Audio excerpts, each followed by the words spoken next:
This is the BlazeandCave's advancement pack, which adds over 1,000 advancements to Minecraft. It separates these advancements into 16 tabs, each based on a specific concept. One of these tabs is the Enchanting tab. This tab requires you to obtain every single enchantment, max out every single tool, weapon, and armor piece, and much more. In this video, I'll not only be completing this entire tab, but also be doing some of the most insane things, with one of the challenges taking over a full real-life day of playtime to complete. But first, we need to go back to where this all started. This is me, 1 million blocks away from spawn. If you've seen part 1 of this series, you'll know that I ended that by getting this super challenge advancement. Super challenges are the hardest advancements required to beat the pack. So before I could start enchanting, I had to finish what I started.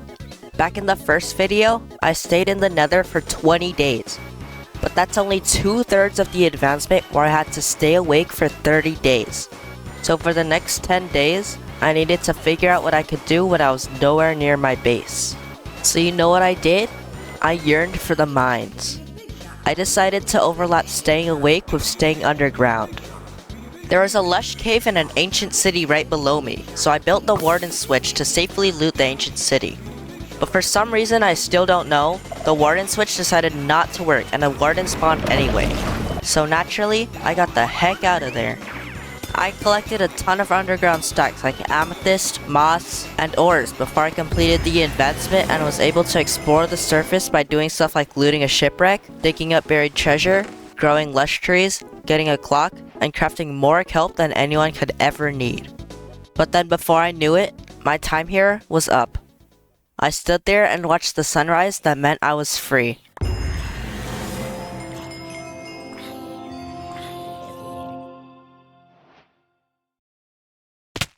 Guess who's back? After the long trip away from home, I just had no clue on what to do. So here's a big list on random things I decided to do. Sort all of my chests, bring the nether to the overworld and end, raid some trail ruins, send a wandering trader to the moon, fight in a trial chamber, fail to build a gold farm, build a gold farm, build a bartering farm, get a ton of stacks, get a stack of emerald blocks, and max out one of every villager profession. And then after that, things got a lot more interesting. When I logged on the next day, it was Halloween. This day allowed me to get my second hidden advancement, or advancements deemed too hard to be required to beat the pack. This one was for killing a mob wearing a jack-o'-lantern, which is only possible once a year on Halloween. Next, I attempted to do the super challenge of killing a wither without touching the ground. Unfortunately, my massive skill issue self somehow managed to fail the challenge within a few seconds of spawning the wither. So I just killed the wither normally and used its nether star to build a beacon with haste 2, using that so I could get a full chest full of cobblestone faster. After that, I decided to build a drowned farm, but the farm I was building required a ton of bone blocks. So before I could build the drowned farm, I had to spend hours to build a whole wither skeleton farm, just for the bones. Then after spending even more hours on building the drowned farm, I didn't even use it. I just fully enchanted a trident. But after all of those shenanigans, I had quite the journey to go on. In Minecraft, trial chambers give really good loot. Everyone knows about how good maces are for combat, but nobody talks about how many hours you have to suffer to get them. For me to complete this advancement pack, I had to get a stack of a ton of items, such as all the copper blocks, which I got pretty easily by mining out some trial chambers. But that was nothing compared to the stack that truly took my time, the ominous keys.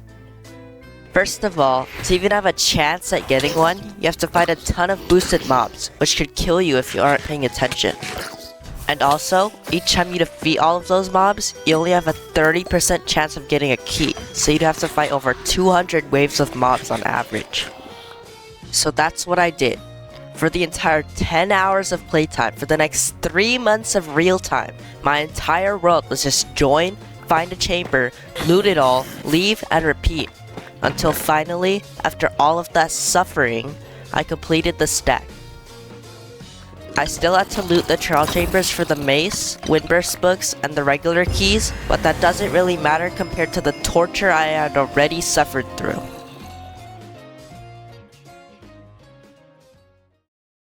After that, I did some random exploring, looting random structures before finally finding a mushroom island.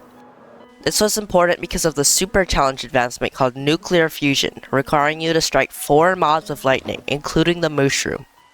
And since Thunder was completely luck-based, I decided to create the setups now so that when the time came, I was ready. I created the setup for Nuclear Fusion as well as setting up a gas for Electrifying Alliance, which is for striking a gas with lightning. And right after I finished making the setups, this happened.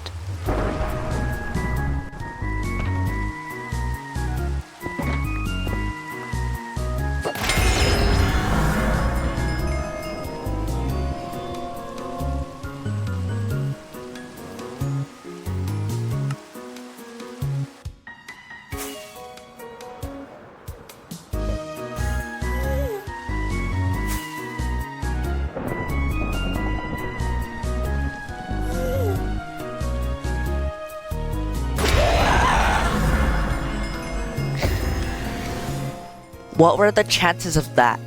Thunder was something that could take hours to appear, even days, and somehow this sudden thunderstorm appeared right as I needed it.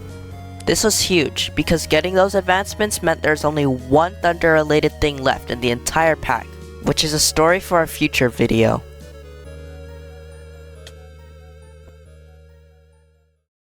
But now, after going through all of that exploring, that collecting, that suffering, it was finally time to do what you came for. It was time for me to get every single enchanting related advancement. But before I could enchant anything, I needed to get some levels. A lot of levels. And since the pack requires you to get 300 levels for an advancement, I decided to get 1,000. Remember earlier when I mentioned Handsome Jack and how it was a hidden advancement since it was so hard? Well, another hidden advancement is Giga XP Grinder, achieved by getting 1,000 levels. Let me put that into perspective. Going from level 900 to level 1000 requires over 27 times the amount of XP required to go from level 1 to 100. So I had to build the fastest XP farm in Minecraft. Behold, the ENXO4 Guardian Farm. This farm lets you kill guardians that produce more XP than the player can even absorb. Even then, getting to 1,000 levels would still take over 24 hours of AFKing to get. So I got right to work.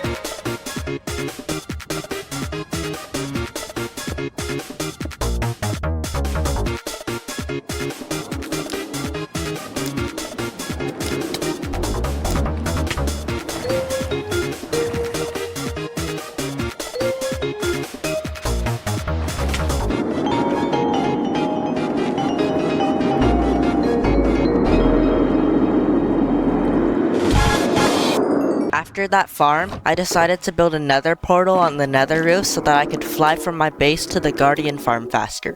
I failed. So then I tried again. I failed.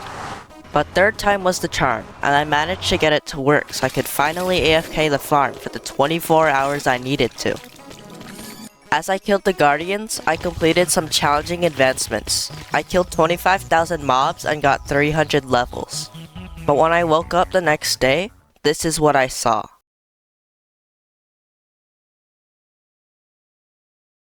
I was dead. What I didn't know was that Minecraft had a bug where if you try filling your offhand with food right after eating, Minecraft doesn't register it. So I wasn't able to automatically eat fish and I starved. Luckily, I got my items back and fixed the problem, so now I could AFK without thinking that I might die and have to restart.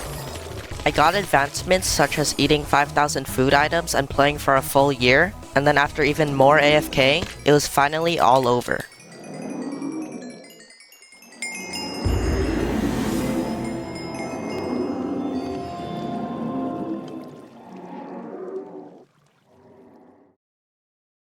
Now that I had all the levels anyone could ever need, it was time for me to enchant all my items. So after getting a stack of lapis lazuli blocks, I started enchanting. After spending a ton of time rolling for enchants and using up 300 levels, I completed Ultimate Enchanter, a super challenge for getting every single enchantment at every single level possible. Then it was time for me to complete my first milestone advancement, the Enchanting milestone. For this, I would have to complete every single advancement in the Enchanting tab. So let's go.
After spending days AFKing, getting 1000 levels, and fully enchanting everything, I've completed every single enchanting advancement in the BlazeandCave's advancement pack, which took over 100 hours of playtime.